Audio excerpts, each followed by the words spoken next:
ये सरकार केवल और केवल दमन करके, डराकर, लाठी चलवाकर, गोली चलवाकर रोकना चाहती है। बुलडोजर की एक तरफ आप परमिशन देते हो, परमिशन कैंसिल करते हो, सर पर कफन बांध कर निकले हैं कि निश्चित तौर से इनको हम यहां से इनकी पूरी तरीके से विदाई करके ही बैठेंगे। 4 तारीख को होली है, आज 1 तारीख हो गया।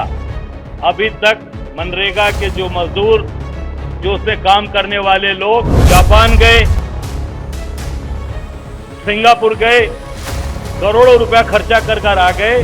दिनेश शर्मा खुले तौर पे वहां पर बढ़ते ग्राफ से पूरी भारतीय जनता पार्टी हिल चुकी है। ये हिलने का कारण है कि एक तरफ आप परमिशन देते हो, परमिशन कैंसिल करते हो। तो जो परमिशन आपने दिया तो उसमें होली का पर्व नहीं था क्या? आज परमिशन आपने कैंसिल किया, कहा बताया उन्होंने कि होली के कारण हम निरस्त कर रहे हैं। अरे होली तो जब आप परमिशन दिए आज 1 तारीख की, तो 4 तारीख को तो होली है, रिकॉर्ड में है कि घटभट तो गया नहीं डेट। इससे साबित होता है कि घबराहट के कारण आपने उस परमिशन को निरस्त किया, और ये इनकी कार्यप्रणाली को दर्शाता है। पूरे उत्तर प्रदेश के अंदर हर जगह, अभी हमने 17 तारीख को विधानसभा का घेराव किया, हमारे एक एक कार्यकर्ताओं को पूरे जिले में, 75 जिले में, उनके घरों पर, उनके एक जगह तो हमारा जिला अध्यक्ष अपने दादा के क्रिमेशन में गया हुआ था, हरदोई में, वो घाट पे था, उसका छोटा भाई जज है, वो वहां पर गया था, और वहां पर पुलिस पहुंच गई, घाट पे पहुंच गई कि नहीं आप यहां से, आप घाट पे उनको रोक रही है, जहां वो अपने दादा की लाश जला रहा है। और जब जज, उसके भाई ने उसमें इंटरफेयर किया, तब जाकर वहां से पुलिस हटी और उसको आने नहीं दिया, रोक दिया गया। ये घबराहट है इनकी, और पूरी तरीके से ये सरकार केवल और केवल दमन करके, डराकर, मुकदमे लिखकर, लाठी चलवाकर, गोली चलवाकर रोकना चाहती है, बुलडोजर से रोकना चाहती है। पर वो आवाज दबने वाली अब नहीं है। हमारे एक एक साथी, एक एक लोग, हम लोग कटिबद्ध हैं, सर पर कफन बांध कर निकले हैं कि निश्चित तौर से इनको हम यहां से इनकी पूरी तरीके से विदाई करके ही बैठेंगे, उखाड़ कर फेंकेंगे। आज देख सकते हैं कि सबसे जो महत्वपूर्ण योजना हमारी थी, जो सबसे बड़ा एक गरीबों का आधार रहा, हमारा मनरेगा, उसके बारे में इस सरकार ने बड़ी बड़ी बातें कही कि कांग्रेस उसका विरोध कर रही है, नाम बदला गया, और तमाम तरीके से उसने बड़ी बड़ी बातें कही। पर आज आप देख सकते हैं कि 4 तारीख को होली है, आज 1 तारीख हो गया। अभी तक मनरेगा के जो मजदूर, जो उसमें काम करने वाले लोग, उनका करोड़ों रुपया बाकी है, अभी तक उनको दिया नहीं गया। ये सरकार झूठ बोलती है और गरीबों का शोषण करती है, गरीबों को पूरी तरीके से बर्बाद करना चाहती है। विशेष रूप से जो लोग मनरेगा में काम किए, उनकी मजदूरी, उनके हक अधिकार को पूरी तरीके से सरकार ने दबाने का काम किया, और पूरी तरीके से इस जो हमारी ये मनरेगा सबसे बड़ी दुनिया की योजना थी, उसको समाप्त करने का काम किया है। इतनी बड़ी धनराशि बाकी है भी, और अभी तक केवल नाम की चर्चा और नाम की बात करती है ये भाजपा की सरकार। और जो मुख्यमंत्री ने घोषणाएं की हैं, उसका भी इनके पास कोई जवाब नहीं है। आप देख सकते हैं कि इन्होंने एक घोषणा की थी, मुख्यमंत्री ने, ये, और अभी तक उसका इनका जवाब आया है कि ये 2021 में मनरेगा कर्मियों को जॉब कार्ड में ग्राम विकास के अधिकारियों को जोड़ा जा रहा है, और अभी तक उसमें चिकित्सा है, आकस्मिक अवकाश है, और तमाम बातें इन्होंने घोषणा की थी योगी जी ने, और उसका ये जवाब आया है 2026 में कि इस विषय में माननीय मुख्यमंत्री जी की घोषणा विषय कोई पत्र कार्यालय को प्राप्त नहीं हुआ है। ये रिकॉर्ड में है। अरुण कुमार सिंह, उपायुक्त मनरेगा ग्राम विकास, ये आरटीआई के तहत आया है।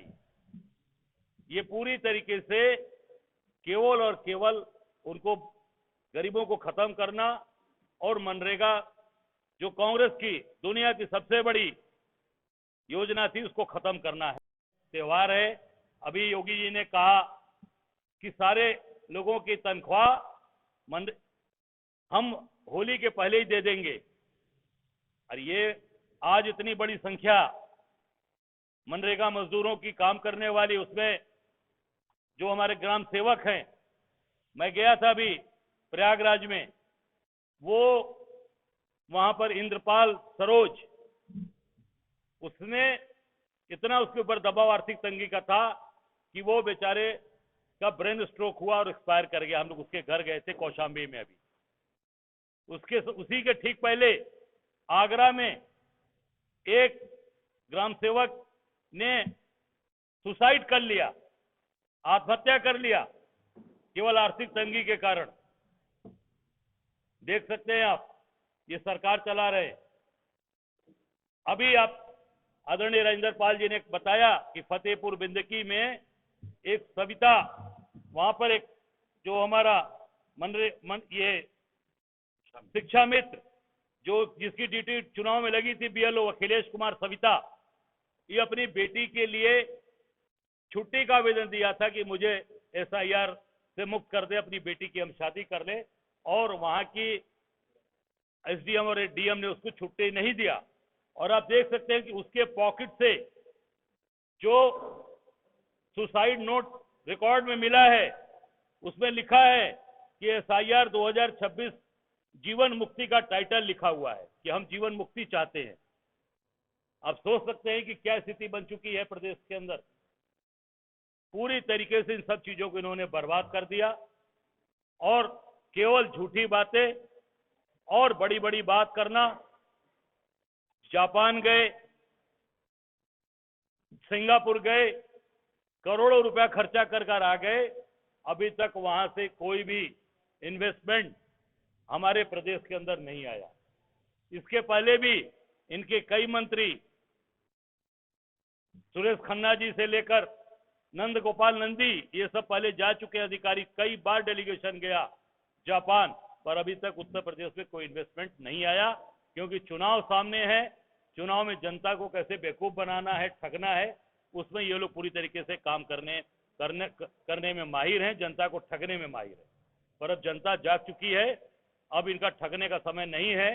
अब जनता समझ चुकी है और सारी चीजें अब इनके सामने आ गई है, आम आदमी के सामने। कल आपने देखा, जिसकी चर्चा भी आदरणीय गौतम साहब ने किया, कल ब्राह्मण समाज का सम्मेलन था, उसमें मैं भी इनवाइट था।